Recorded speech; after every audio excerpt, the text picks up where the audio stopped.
Assalomu alaykum. Sog' salomatsizlar birodarlar. Do'stlar, bo'g'imlarda suyak, muskullar, pay, qayringiz og'rishidan qat'iy nazar, nevralgiya, yuzak nerv shamollashlarida zo'r natija beradigan yog' bor qarang. Indov yog'i 50 gram topasiz. Kovrak, sumbula deydi, firulla yog'i 50 gram toping. Agar allergiyangiz yoki yuzak yaralaringiz bo'lmasa, yangam ilon yog'idan 50 gram topasiz. Ilon yog'idan uchovini aralashtirib, bir mahal, ikki mahal, bir oygacha surting. Juda ham zo'r xususiyati.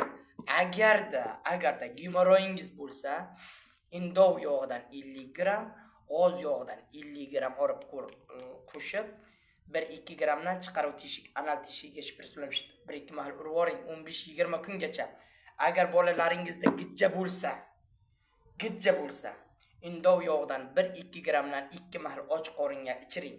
Agar prostatit bo'lsangiz, hirs yo'qolib ketgan bo'lsa, indov yog'i va kovrak yog'idan teng miqdorda aralashtirib surtasiz. Qovog'larda chatan-patan ham va 1 gramdan 2 mahal ichib ham turing. Natijasi xudo xolasa zo'r bo'lib kelgan va bundan keyin ham natijasi a'lo bo'ladi do'stlar. Bu mahsulot oldin reklama qilmagan sababi bugun yetib keldi. Xullas sog' salomat bo'ling. Allohga omonatsiz xayr. Asosiysi o'zida asrang. Video roligim yoqqan bo'lsa, like ni bosib report qiling va hamda obuna bo'lib qo'yishingizdan chiqmasin.